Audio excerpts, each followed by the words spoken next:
tarde, yo creo ya es mediodía, ¿no? Ya es meridiano. Encantado, soy Albani Flores, soy escritor, historiador de Honduras, de Tegucigalpa, de la Universidad Nacional. Encantado de compartir con ustedes aquí en México, con Eric, con Colomba, y vamos a hablar brevemente esta tarde sobre la transición del estado análogo al estado digital. Estamos nosotros en un momento, ustedes saben, muy interesante de cambio, porque en general el mundo va transitando de la vida análoga que teníamos siempre a la vida digital, ¿no? De hecho, hemos conversado mucho, o se discute mucho en el mundo, sobre el gran apagón analógico, ¿no? Es decir, sobre cómo el mundo ha venido en ese tránsito de las cosas que eran puramente mecánicas, manuales, a una forma de vida digital en la que por primera vez, digamos, convivimos nosotros entre una vida natural y una vida digital, ¿no? Es decir, vivimos en el mundo real y vivimos también en Facebook y en Internet, ¿no? O por lo menos eso hacemos creer. Así que esta tarde vamos a conversar sobre cómo blockchain está transformando el mundo. Blockchain es una tecnología de última generación.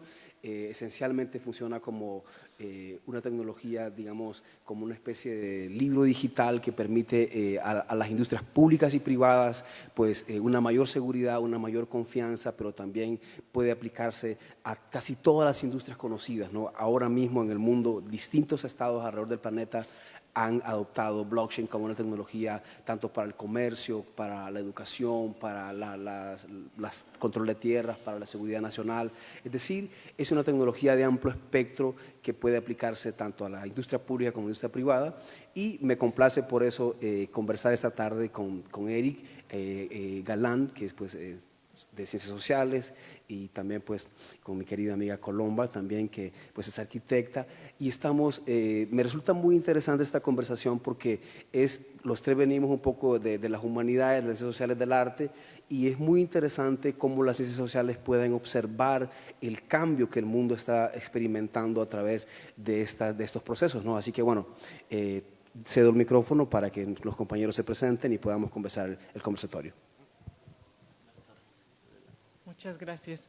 Bueno, yo no soy de las ciencias sociales, yo soy arquitecta, también artista plástica, y bueno, mi visión en cuanto a esta nueva tecnología que va avanzando sorprendentemente, que de pronto ya todos nos encontramos en trabajar de manera digital, desde teléfonos celulares, plataformas, todo se va transformando de una manera que los sentidos pierden importancia, ¿verdad? El tacto, el olfato, todo, la textura, la cuestión muy personal de los trabajos, hablo desde el punto de vista de arquitectura, los programas de AutoCAD, y todo esto se vuelve como muy impersonal, o sea, la huella de lo que hacemos, de lo que proponemos, se va perdiendo.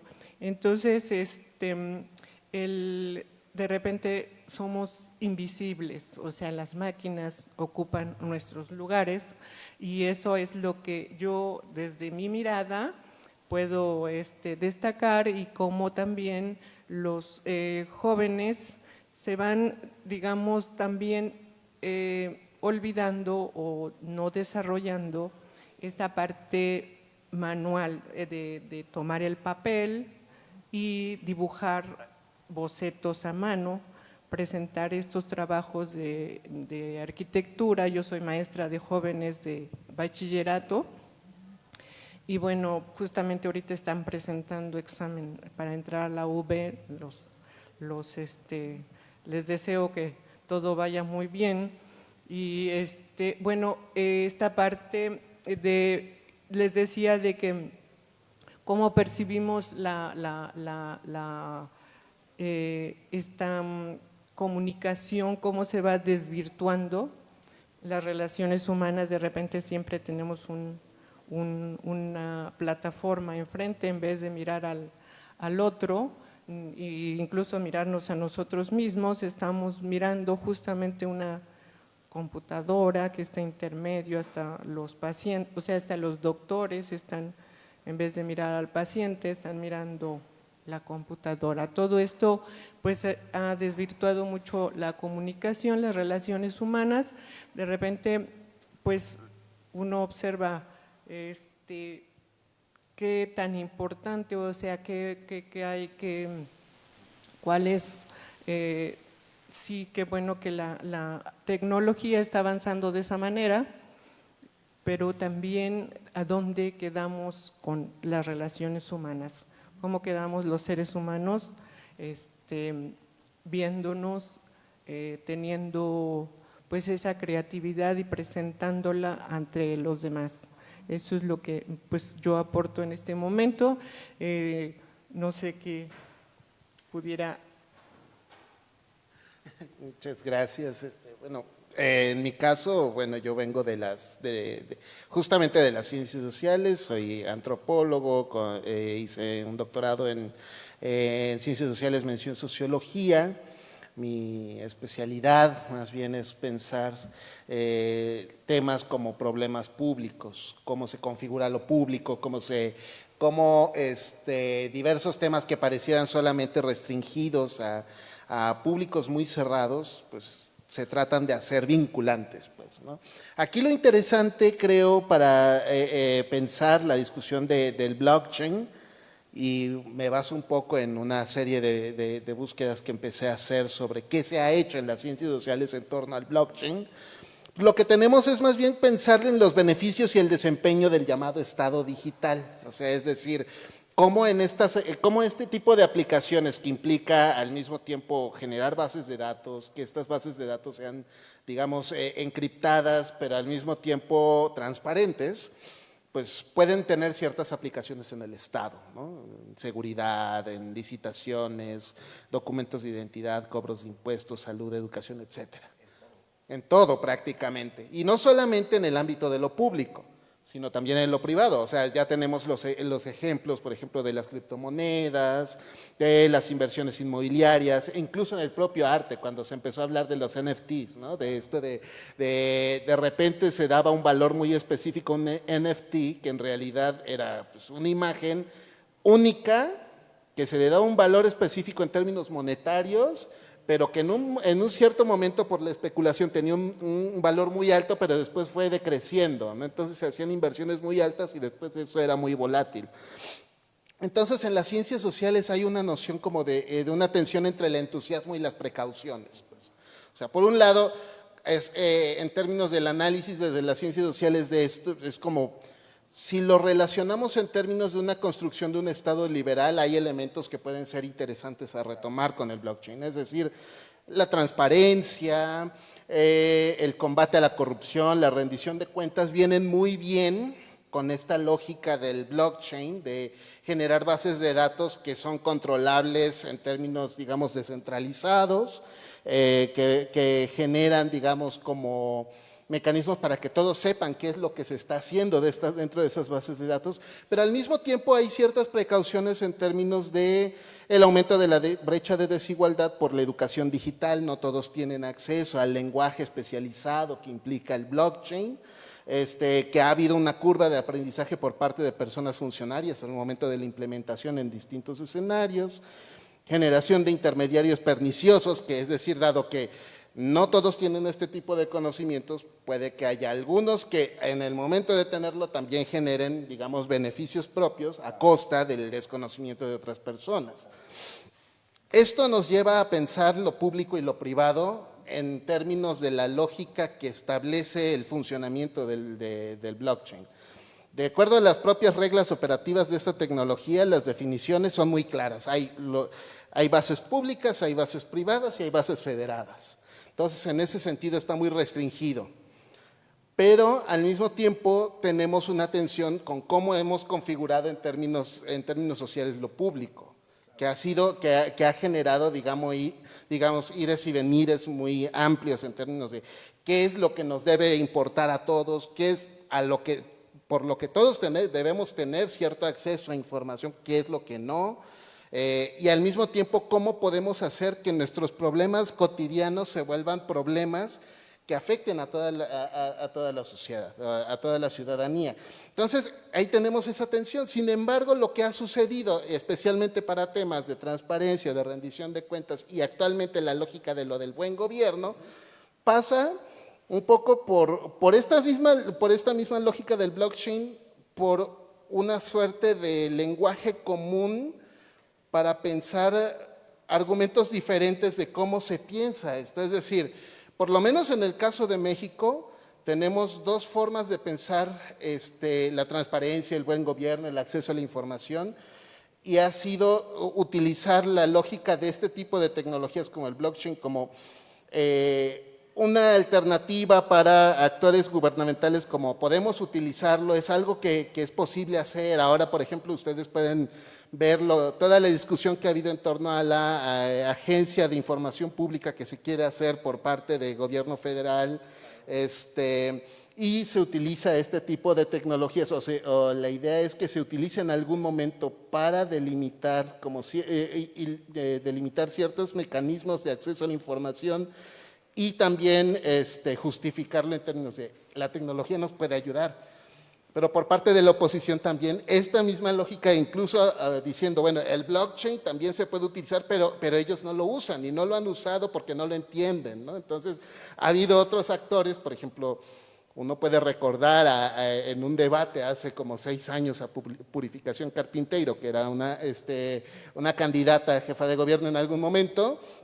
Entonces le reclamaba justamente a la candidata oficialista, que ahora es la presidenta Claudia Sheinbaum, como, es que tú no sabes del Internet de las cosas, es que tú no sabes del NFT, tú no sabes de este tipo de cuestiones. Y justamente como diciendo, digamos, están entre esa misma tensión de utilizar esta misma jerga, esta misma narrativa, pero para fines públicos diferentes.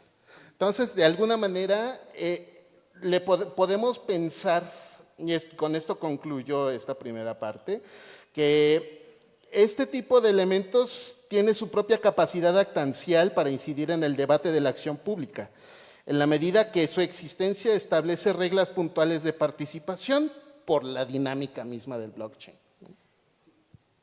Muy interesante. Bueno, partamos del comienzo para que vayamos por etapas.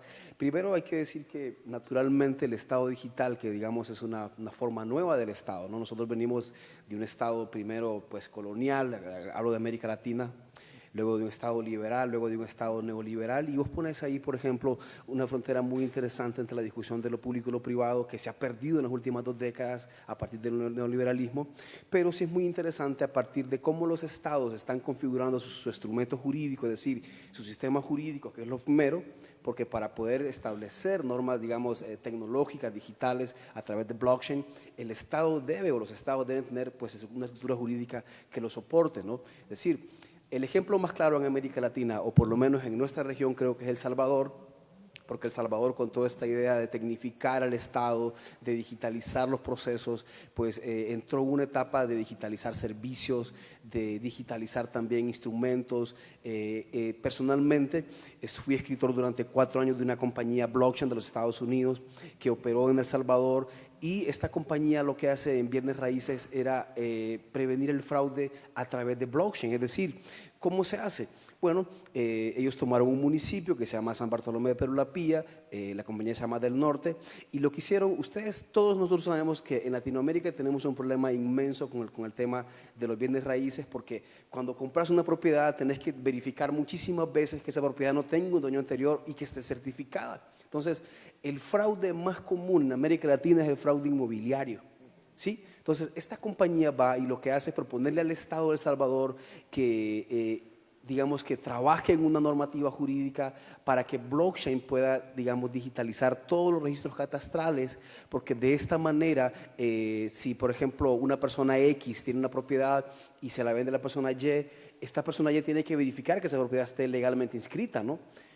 O puede haber un fraude. Entonces, lo que blockchain hace en ese sentido es que le otorga una digitalización del título de propiedad y le da una llave única al nuevo dueño, de manera que ese título no pueda ser duplicado y por tanto se acabe el fraude. Es decir, estamos mejorando estándares de calidad y también previniendo el crimen, el cibercrimen, que ustedes saben que ahora pues esa es una palabra en boga, ¿no? Internet ahora es un lugar común de crimen, Internet, ¿no? Entonces, le consulto a Colomba de qué manera, digamos, la arquitectura está previendo, digamos, la aplicación de blockchain al servicio también del Estado, porque las universidades siguen siendo semilleros del Estado, ¿no? De funcionarios, de estructuras, de conocimientos, etcétera. ¿Cómo lo haría? ¿Cómo se implementaría esta tecnología desde la arquitectura al servicio del Estado digital?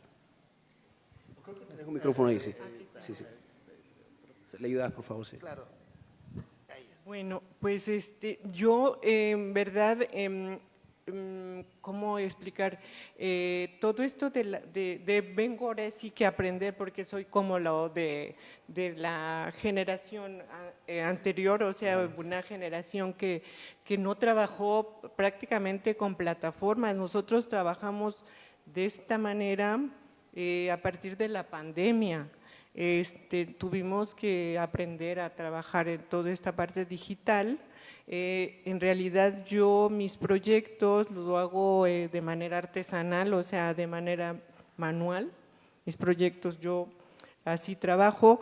La parte de esta es para mí como tuve que aprender, me tuve que reaprender muchas cosas, todo lo trabajábamos. Vengo de clases con Murillo, con Lascurain, o sea, mi generación es prácticamente… La generación análoga, digamos, ¿no? Exacto, O sea, todo era a mano, sí, sí. entonces yo lo que, me invita Judith, ¿verdad?, como arquitecta, y yo pues me pongo a estudiar prácticamente, porque esto del blockchain yo no lo ubicaba, ¿verdad?, pero me pareció bastante interesante, dije, bueno, voy a aprender porque la verdad, lo que yo he observado es que el trabajo que nosotros hacemos como para los jóvenes estudiantes que son de preparatoria, pues es como enseñarles un lenguaje arquitectónico, un lenguaje de representación gráfica, y pues ellos quieren brincarse precisamente esa parte para ya entrar a lo digital, ¿no? Y lo digital justamente nosotros apenas lo estamos aprendiendo. Entonces yo pues no podría yo contestar con conciencia clara lo que estás preguntándome porque prácticamente lo desconozco. Ajá, soy sincera y entonces pues así lo planteo yo. Estamos como en una transición, ¿verdad? Nosotros, la gente mayor que todavía trabajamos, estamos activos, estamos aprendiendo. De hecho, nosotros le preguntamos a nuestros alumnos cómo manejar las plataformas. Oye, ¿y cómo le hago para esto? ¿Cómo le hago para lo otro? Y entonces ellos nos ayudan, intercambiamos destrezas, ¿verdad? Intercambiamos habilidades, unas a mano y otros ya en la parte digital. Creo que pues hay un acercamiento de esa manera y al mismo tiempo es un distanciamiento porque mientras nosotros estamos en una cosa de trabajo a mano, o sea que míralo así, tienes que practicar acá y allá, ellos quieren ya brincarlo y decirle no, es que mira, vamos a hacerle así porque la cosa es por acá, porque yo eso yo ya lo paso, ¿verdad? Eso yo ya estoy del otro acá, yo estoy, ya brinqué entonces eso para mí es interesante escucharlo, sí me puse a leer, ¿verdad? A ver cómo, pero en esta parte de las relaciones humanas, que es lo que me brincó en este medio ambiente y las relaciones humanas, o sea, cómo vivir en este tiempo de inteligencia artificial, pues a mí lo que me parece, yo podría destacar, es que cómo estamos sustituyendo por estas, hablaban de las bienes y raíces y de las compras, inversiones y todo esto, a veces pues se hace incluso, o sea, de una manera digital, sin conocer a la persona a quien vamos a comprar, ni a vender, ni nada. Todo se simplifica de esa manera, sí. Pero como que a las generaciones o sea, de mi generación, no podría yo hacer un cambio así porque tendría que ver primero a la persona. Claro, claro, sí, sí. Pero bueno, de cualquier manera no resulta un problema, sino una realidad, ¿no? Esa es Ajá, la verdad que tenemos. Es exactamente, es decir, una realidad. nosotros no somos la generación del Internet. O sea, la primera gran red de Internet fue ARPANET, que vino en el 94, es decir, los que tenemos más de 30 años no somos la generación digital, somos la generación que ha tenido que aprender esos procesos. Esa es la realidad nuestra, ¿no? Ahora, por otro lado, vos estabas comenzando, Eric, hablando de un poco de cómo blockchain puede aplicarse desde el Estado a casi todas sus industrias, ¿no? Es decir, nosotros vemos, por ejemplo, en banca y finanzas como Estados Unidos, Rusia, China, India, digamos, las potencias económicamente más preponderantes del mundo, han adoptado las finanzas digitales, la banca, han automatizado sus servicios, es decir, están implementando blockchain para la cadena de suministro. De hecho, cuando la guerra de Ucrania y Rusia comenzó y comenzamos a tener problemas en la cadena de suministros por eso, blockchain resultó una solución extraordinaria para el mundo, ¿no? Es decir, blockchain está convirtiéndose en una alternativa verdaderamente resolutiva para los estados. Es decir, ahora te pregunto directamente, ¿de qué manera aprecia las ciencias sociales este cambio? Porque naturalmente las ciencias sociales siempre está ocupada de la observancia, ¿no? Del estado, del cambio de la sociedad. ¿Cómo apreciamos esto, digamos?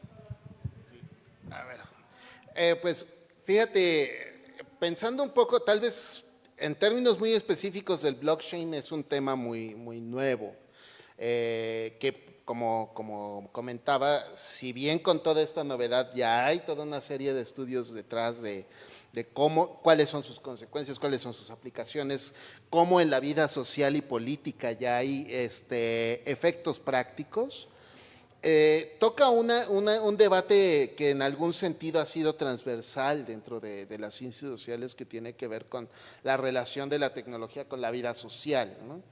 Y en ese sentido, me parece que efectivamente son mecanismos que pueden ser útiles para elementos, digamos, de cómo se construye el Estado, como un mecanismo no solamente de generación de un interés público, sino un mecanismo de control. Claro. Entonces, por supuesto, puede facilitar procesos, puede generar, digamos, como mecanismos más, ¿cómo decirlo?, más eficientes para ciertas labores estatales, como por ejemplo para la propia administración de recursos, para eficientar, por ejemplo, lógicas de contratos, o en este caso que mencionabas aspectos de seguridad, pues es muy interesante también cómo puede servir, por ejemplo, para el registro de armas de fuego y todos estos elementos que se han dado, ¿no?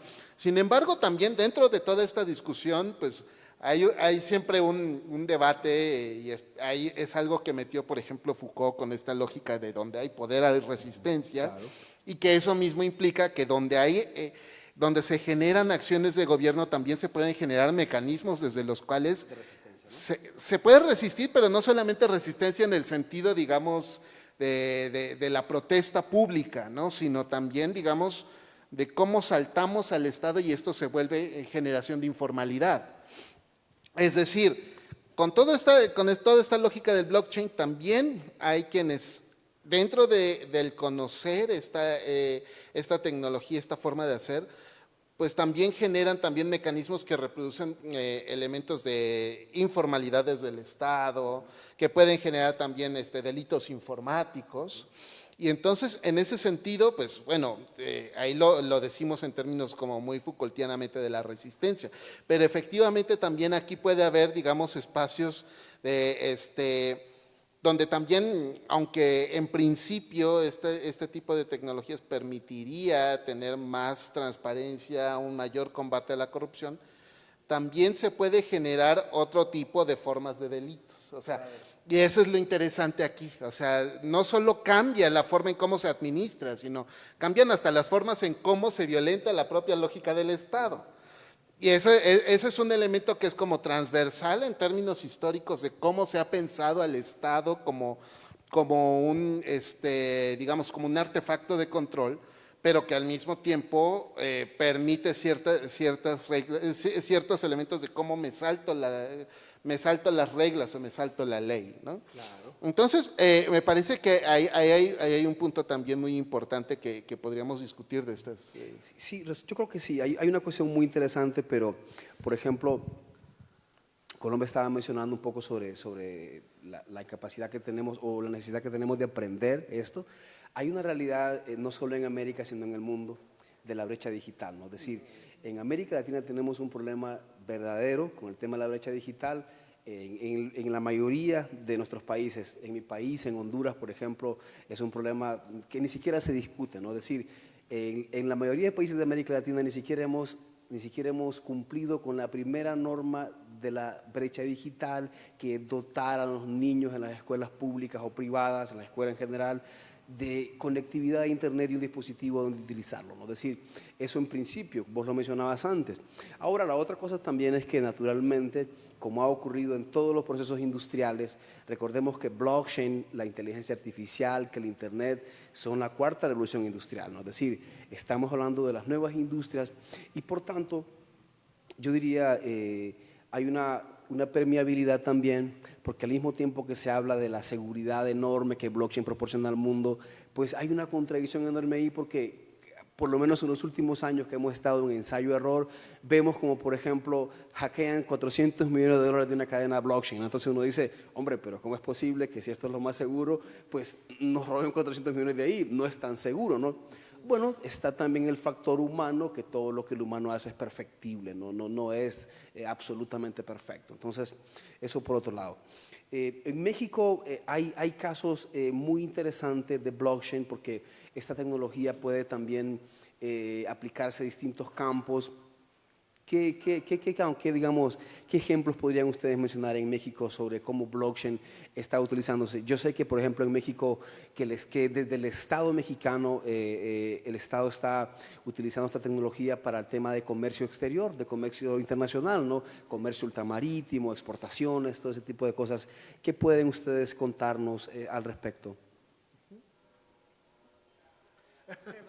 Vale, pues es que es un proyecto que apenas está en ensayo y error. O sea, con toda esta lógica de lo que se ha venido implementando en el gobierno actual, sobre la idea de pensar sobre, por ejemplo, esto de administrar desde el buen gobierno, o sea, está tratando de implementarse también la idea de que las tecnologías deben servir también para dar un servicio público más cercano a la ciudadanía y reducir reducir los trámites, reducir la complejidad de ciertas solicitudes hechas al Estado. Minimizar la burocracia, digamos. Totalmente. Y en principio, digamos, eso es algo que apenas está proyectándose. Efectivamente, ya hay también como toda una implementación en términos financieros de blockchain. Y esto, pues, de alguna manera, pues es algo que sí se está haciendo. Como mencionaba, hay una agencia digital que ya venía operando en la Ciudad de México desde el sexenio pasado, pero ahora con el hecho de que la propia jefa de gobierno anterior de la Ciudad de México ahora es la presidenta del país, pues muchas de estas lógicas las implementó ahora en el gobierno federal. Y justo esa agencia pues es la que está llevando a cabo ese tipo de cambios y están haciendo una serie de discusiones. Y eso es algo que apenas es un proyecto que apenas está dándose, pero como te decía en algún momento, como les comentaba, pues eso también alterna, o sea, aunque está esta lógica de es importante hacer estos cambios, el blockchain es útil, es una tecnología que puede eficientar y transparentar procesos, pero al mismo tiempo también se utiliza por esta misma lógica que propone como una forma de justificar, digamos, acciones gubernamentales, pero también de oponerse a las mismas. Por supuesto. Entonces, pues, es algo bien interesante. Incluso yo también, no solo lo diría en términos de lo que sucede en México, sino pensar aquí una paradoja interesante con esta implementación de tecnologías que tienen principios liberales como esto de la transparencia, del control descentralizado y todo esto, pero en muchos casos, y eso a mí me sobresalta mucho, que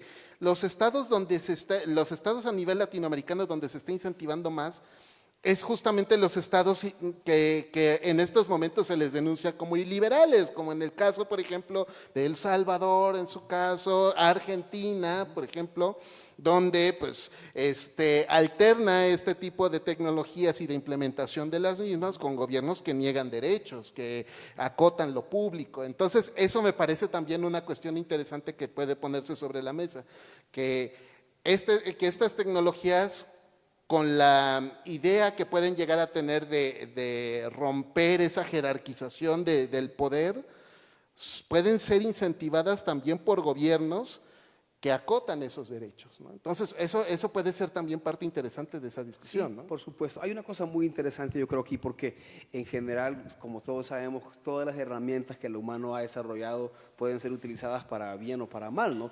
Es decir, del mismo modo en que, por ejemplo, el papel puede ser utilizado para publicar libros muy interesantes, también se utiliza para hacer fraude, por ejemplo, ¿no? Es decir, ¿de qué manera utilizamos las cosas que tenemos a la mano, ¿no? Una de las cosas que blockchain puede proporcionar a los estados ahora mismo un poco es la transparencia, ¿no? Es decir,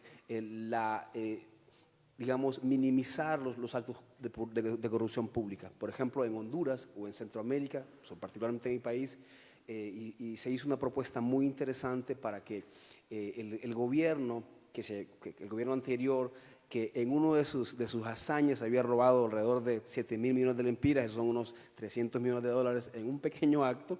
Entonces alguien dijo, hombre, hay que poner blockchain para que eso se minimice, porque esta cadena de bloques permite un poco. O sea, la garantía que blockchain le da a la gente es que, como es una cadena descentralizada y pública, si cada computadora funciona como un nodo, o sea, si nosotros somos 10 personas aquí, cada uno tiene una computadora, cada computadora es un nodo, la ventaja que tenemos es que cada acción que yo realice en la cadena de bloques queda registrada, de manera que las otras personas saben qué hice yo, cuándo lo hice, para qué lo hice. Entonces, de esa manera se reduce ostensiblemente el fraude o la capacidad de hacer gestiones de crimen, de cibercriminalidad, ¿no? Entonces, una de las cosas que proponemos ahora es que los gobiernos adopten blockchain para que hagamos contratos inteligentes o contratos smart contract, ¿no? O certificados digitales, es decir, contratos en los que el Estado haga licitaciones, haga contrataciones, haga pagos, etcétera, a través de esta cadena de bloques, donde cada paso de estos contratos esté verificado y deje rastro, para que el día de mañana que alguien haya hecho algo incorrecto, sepamos quién lo hizo, cuándo lo hizo y por qué lo hizo. Entonces, ¿de qué manera creen ustedes que blockchain podría, digamos, reducir acá en México particularmente, ya que estamos acá, el tema de la corrupción público y la corrupción público-privada, que es una realidad, ¿no? No sé si Colomba quiere aportarnos algo al respecto. ¿Podrías decir otra vez? Sí, ¿de qué manera blockchain, a partir de lo que hemos dicho, puede, digamos, reducir o ayudar a mejorar, digamos, bueno, no mejorar, sino a reducir la corrupción público en México, ¿no? Bueno, pues lo que podría decir es que ayuda a que sea transparente, ¿verdad? Que sea un poco más simplificada y que se maneje más rápido, más eficiente y más práctico, ¿no? No se acorta la distancia de la burocracia, los papeles y la pérdida luego de los lugares donde quedaron y todo esto, pues es como más eficiente. Podría yo observar eso. Esta parte de lo digital a veces es un poco complicada para personas que no trabajan constantemente con eso, pero pues ayuda mucho a facilitar los trámites, todas las partes digamos que se tienen que hacer con velocidad, ¿no? Es más eficiente. Claro. Sí, de hecho, es una de las cosas que blockchain proporciona, es decir, evitar una serie de trámites burocráticos que podrían simplificarse. Para ir cerrando y para no cansarlos a ustedes con una jornada maratónica, es muy interesante también acotar que, más allá de blockchain como tecnología, el Estado está en una transición muy interesante de lo análogo a lo digital, y sin que nos demos cuenta, porque damos por sentada muchas cosas que tenemos a la mano de manera cotidiana, la gran mayoría de los servicios, tanto públicos como privados, son digitales. Ya vivimos en un estado digital. Si tuviésemos, por ejemplo, que poner ejemplos cotidianos, por ejemplo, si estuviésemos nosotros acá y nos pedimos algo por delivery, por ejemplo, lo pagamos de manera digital con una transacción de teléfono, ¿no? Es decir, una de las otras cosas que blockchain está haciendo en el mundo es reducir en enormes cantidades la emisión de papel. La emisión de papel se va a reducir en las próximas décadas como nunca. Hay una resistencia, sobre todo de parte de la literatura, de la academia, pero es un hecho que el papel se va a reducir y se está haciendo, ¿no? Es decir, en Panamá vi un caso muy interesante. Estuvimos en la Blockchain Summit Latam de Panamá y estuvimos conversando con el ministro de Economía de Panamá, que tuvo la cortesía de conversar con nosotros, y Panamá, para reducir el papel y para reducir también temas de corrupción, emite facturas digitales. Es decir, el Estado ya comprendió que la emisión de papel, si tuviese digamos, si el Estado de México tuviese, o el gobierno de México tuviese que, porque acá Estado de México eso tiene doble significado, ¿no? Claro. Lo comprendí, sí. Pero si el gobierno de México tuviera, digamos, que emitir papel, una factura que el gobierno emita podría costarle, por ejemplo, $1 mexicano, pongamos el ejemplo. Con blockchain podría reducirse hasta el 80%, podría ser 20 centavos. Eso significa un ahorro sustancial para el Estado, ¿no es cierto? Y además es más expedito, menos burocrático, más seguro. Entonces, vean ustedes que hay una resistencia porque nosotros somos todavía una generación romántica con el papel, nos gusta leer en papel, palpar el libro, todo esto. Pero es una realidad que por tecnología y por ecología el papel se va a reducir cada vez más. El problema, ya que hablamos de contradicciones, es que para hacer esto, la carga energética que blockchain y que Internet necesita es brutal. Lo acabamos de ver ahora con un ejemplo simple, cuando esto del estudio Ghibli, ¿se acuerdan ustedes? La noticia fue que la cantidad de recursos que utilizó el mundo para hacer ese jueguito en Internet fue simplemente desproporcionado. Entonces, para cerrar esta conversación, nada más agradecerles. Agradecerle a ambos. Una última consideración de tu parte sobre cómo pues, esta tecnología, no solo blockchain, sino el estado digital, va a facilitar la vida, pero también va a crear otras cosas que no son tan bien buenas, ¿no? Claro. Tampoco buenas. Sí. Sí, no, y de hecho me parece un poco como para cerrar y retomar algunas cuestiones que han discutido y que me parecen ideas bastante interesantes y fantásticas. Es lo siguiente, tenemos una tensión entre aquellas cosas que, como has mencionado, son, digamos, urgentes en términos de administración pública y de uso de recursos muy específicos. Por ejemplo, pensemos ahora en las cuestiones electorales, ¿no? O sea, en este momento vamos a tener una elección del Poder Judicial donde vamos a tener que tenemos 9 boletas para elegir toda una serie de candidatos, candidatas. 6 boletas, más o menos, sí. Y todas en papel. Entonces, imagínate lo que va a hacer ahora eso. Además, con los candidatas no van a ser propuestos por partidos políticos, sino van a la libre. Entonces, pues hay una cantidad descomunal de candidatos y candidatas a ser jueces, a ser ministros, ministras. Entonces, por supuesto, este tipo de tecnologías nos podría ayudar muchísimo a reducir esos costos. Claro. El problema detrás de todo esto no solamente lo vería en función, digamos, como de la curva de aprendizaje o ciertos otros elementos, digamos, como en términos ambientales, como lo has mencionado, sino también en términos de qué tanto la ciudadanía confía en estas tecnologías. Ha sido un debate muy amplio en México, la implementación del voto electrónico, claro. Porque siempre ha habido como la desconfianza de sí, pero ¿quién controla? O sea, ¿quién se va a encargar del control del voto electrónico? El factor humano está ahí. Exacto, y siempre hay esa desconfianza de, aunque puede ser más eficiente, pero no confiamos en quién lo va a hacer. Si apenas si hay una confianza luego con el árbitro, con el órgano electoral, que lo haya para quien va a gestionar todos estos sistemas, por más que, digamos, tiene toda una serie de elementos de seguridad muy, muy interesantes el blockchain. El problema es que todavía con todo y eso no hay una plena confianza de la ciudadanía ante estos procesos. El reto va a ser, pues, generar esos mecanismos de confianza con la ciudadanía para poder lograrlo y efectivamente pues tener mejores garantías a partir de elementos tecnológicos, ¿no? Bueno, para cerrar, les agradezco muchísimo. Quizás será digamos, que por eso quieren hacernos creer que la inteligencia artificial es superior a la inteligencia humana, porque a pesar de todas las herramientas tecnológicas que tengamos, pues siempre que sean manipuladas por el humano van a generar desconfianza, ¿no?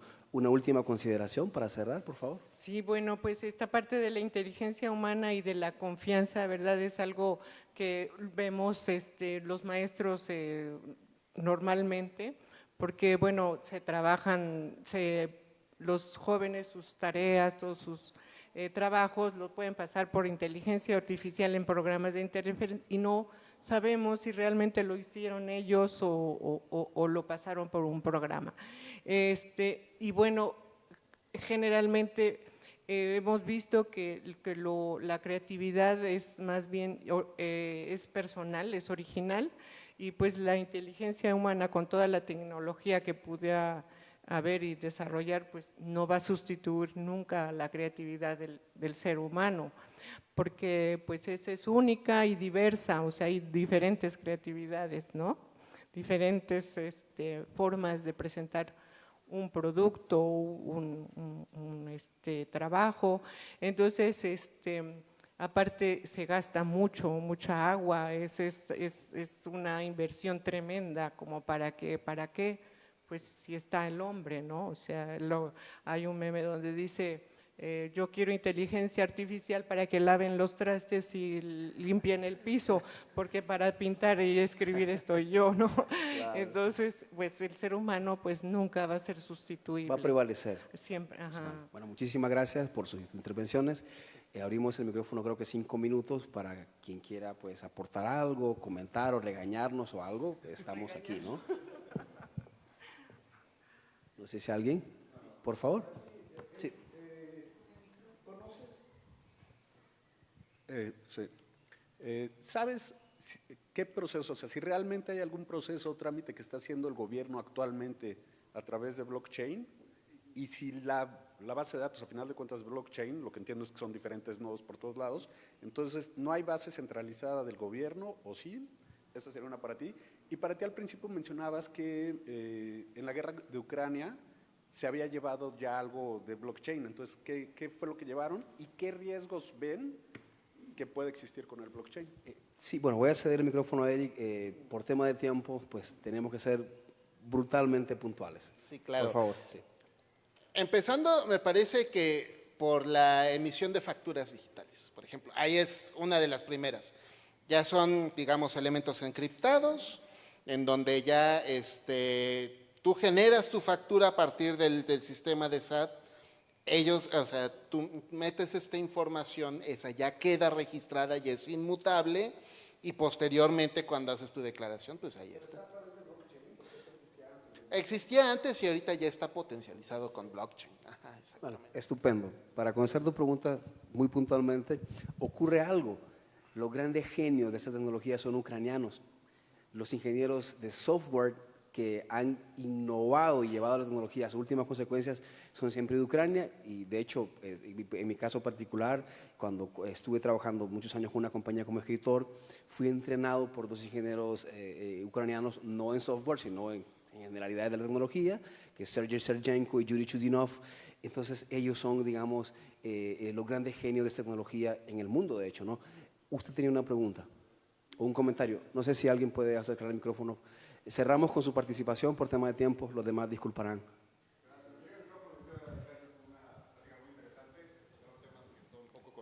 Por la sociedad. ¿Me escuchan bien? No lo escuchamos, perdón. Agradecerles la discusión tan interesante y los puntos que compartieron con nosotros. Aprovechando el tiempo, dentro de los retos que identifican ahorita en temas de privacidad, pensando, por ejemplo, en una democracia sobre blockchain, pensando en votaciones para evitar corrupción, que todo se haga sobre una cadena inmutable, pensando en la administración del presupuesto público a través de blockchain, donde todos los ciudadanos podamos ver hacia dónde se van los fondos de la nación. Y con todo lo que ya platicaron ustedes, ¿qué retos identifican desde la perspectiva regulatoria a nivel nacional para implementar esta tecnología? Yo le podría decir puntualmente que hay una sola adversidad, o la mayor adversidad? La clase política de los gobiernos. Simple, a la clase política no le interesa que haya transparencia, no solo en México, en América Latina, en el mundo. Yo le puedo decir a usted, solo hay, creo que 2 países que han utilizado blockchain para combatir desde el Estado, con leyes, la corrupción, que es Brasil y Estados Unidos. China un poco, porque China usted sabe que es muy rígido en ese sentido. Pero el principal obstáculo sería esencialmente la clase política, que no tiene ninguna intención de esclarecer, de transparentar sus procesos, ¿no? Sería ir contra ellos casi, ¿no? Yo creo que ese sería el principal. Por lo demás, los estados tienen condiciones, tienen mentes maravillosas, tienen condiciones, hay toda la estructura para que eso sea real, a excepción de esto. Sí, y en el caso de México, por ejemplo, pues está la propuesta de la ley de telecomunicaciones que se ha estado como implementando, o bueno, que se está tratando de implementar y está el debate en cámaras.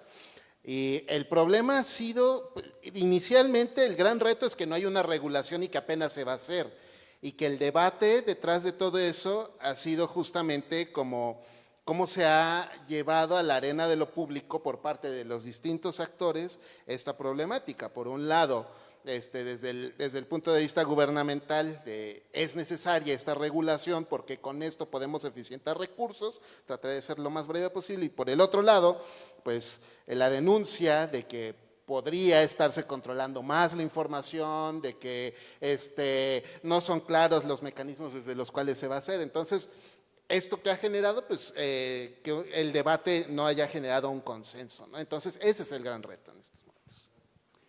Eric, Colomba, muchísimas gracias por sus aportes. A ustedes, gracias por escucharnos. Han sido un público discreto, inteligente. Muchas gracias.